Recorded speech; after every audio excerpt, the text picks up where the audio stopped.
हरिजन शब्द असंवैधानिक है। 1982 में सुप्रीम कोर्ट ने मना कर दिया था कि ये शब्द यूज़ नहीं होंगे, लेकिन एक संवैधानिक पद पर बैठकर एक प्रदेश का, सबसे बड़ा प्रदेश का मुख्यमंत्री ये कहता है कि हरिजन, तो पहली बात तो सुप्रीम कोर्ट को ही संज्ञान लेना चाहिए, मुकदमा कर देना चाहिए कि जब हमने बैन लगाया हुआ है तो तुम्हारी हिम्मत कैसे हुई हरिजन शब्द कहने की।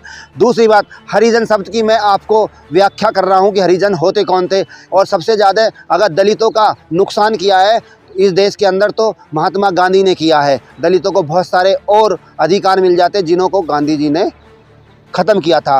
गांधी जी ने ये हरिजन शब्द लाए थे, और हरिजन की मैं व्याख्यान कर रहा हूँ।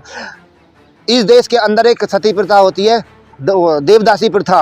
देवदासी प्रथा जो होती है उसमें कोरी समाज की लड़कियों को मंदिर में दान दिया जाता था। आज भी मद्रास के अंदर, आज भी साउथ के अंदर कोरी समाज की जो पहली लड़की होती है उसको दान दे दिया जाता है मंदिरों में।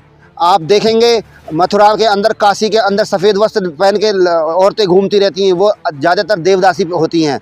उन देवदासी लड़कियां जो 5 या 8 या 10 साल की होती थी, मंदिर को दान दे दिया जाता था, और ये कह दिया जाता था कि ये लड़की हमने भगवान को दान दे दी है और ये भगवान की सेवा करेंगी, और भगवान के साथ उनकी शादी करा दी जाती थी, और उनको दुल्हन के कपड़े में भगवान उस मंदिर के एक कोने में बिठा दिया जाता था, वहीं रहती थी, उनसे वैश्यावृत्ति कराई जाती थी, और उससे जो बच्चा पैदा होता था उसको हरिजन कहते थे। कि हरिजन, हरि मतलब हरि का पुत्र है। अपनी पापों को छुपाने के लिए उस मंदिर का मुस्टंडा मोटे पेट वाला जो उस बच्ची के साथ बलात्कार करता था, उसके जो बच्चा पैदा होता था उसको बोलते थे हरिजन। ये महात्मा गांधी जी ने ये वर्ड दिया था हरिजन। इसका विरोध किया था डॉक्टर अंबेडकर जी ने, खूब दबा के विरोध किया था, लेकिन ये उन दलितों के ऊपर थोपा गया हरिजन शब्द। लेकिन जब इसकी व्याख्या हुई, सुप्रीम कोर्ट ने उस पर रोक लगाई, और उसके बाद हमारे प्रदेश के उत्तर प्रदेश का जो सबसे बड़ा प्रदेश है, उसके मुख्यमंत्री कहते हैं कि हरिजनों की बस्ती में गया। अरे तुम चलो, वो तो हरिजन हुए, वो तो हरि के पुत्र हुए, तुम भी तो हरि के पुत्र हो, या तुम कहीं से कैसे आए, तुम किसके पुत्र हो? तुम भी तो हरि के पुत्र हो। तुम एक तो कहते हो हम भगवान के हैं, तो हरि मानते भगवान, तुम भी तो उसी की औलाद हो, या वो गंदी बस्ती हरिजनों की हुई।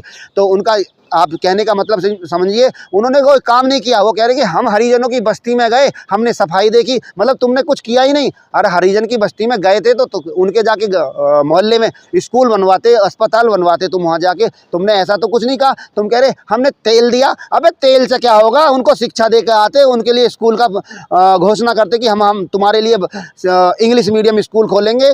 हमने तेल दिया, हमने उनको दीपावली की बधाई दी। अबे बधाई तुम तो हम दे देंगे, बधाई तुम दे दे, तुम्हारी कोई ज़रूरत है? तुम कौन होते हो बधाई देने वाले? तुम वहाँ की व्यवस्था को सुधारने वाले हो बनते। उन बस्तियों के लिए तुम ये कहते कि हम तुम्हें शुद्ध पानी देंगे।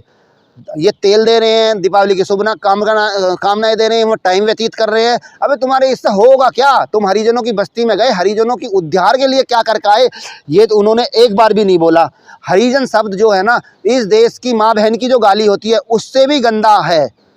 अगर इसकी आप इतिहास में देखेंगे तो ये उससे भी ज़्यादा गंदा हरिजन शब्द है जो उन लोगों के लिए कहा, और सुप्रीम कोर्ट ने उसकी सारी हिस्ट्री देख के हरिजन शब्द पे ऐसे ही रोक नहीं लगाई कि ऐसे ही रोक लगा। आपने देखा होगा गांव में अभी भी हरिजन बोलते हैं लोग दलितों को, हरिजनों की बस्ती में। मैं उन गांव वालों से भी कहता हूं, भाई ये संवैधानिक शब्द हटा दिया गया है हमारे चैप्टर से, और ये सुप्रीम कोर्ट ने हटाया गया है। अगर कोई गांव बस्तियों में हरिजन शब्द कोई बोलता है तो उस पर मुकदमा होना चाहिए। और मैं तो ये कहता हूं कि सुप्रीम कोर्ट को और हाई कोर्ट को योगी आदित्यनाथ जी के ऊपर करना चाहिए मुकदमा कि उन्होंने हरिजन शब्द कहा। वो एक संवैधानिक पद पर हैं और बहुत बड़े पद पर हैं। जब उनको ये हरिजन शब्द के बारे में नहीं पता, सुप्रीम कोर्ट ने जो कहा है, सुप्रीम कोर्ट की वर्डिक्ट के बारे में उनको नहीं पता, तो उनको इस पद पर रहने का भी कोई अधिकार नहीं है जब इतने बड़े आदमी को अपने कानून के बारे में नहीं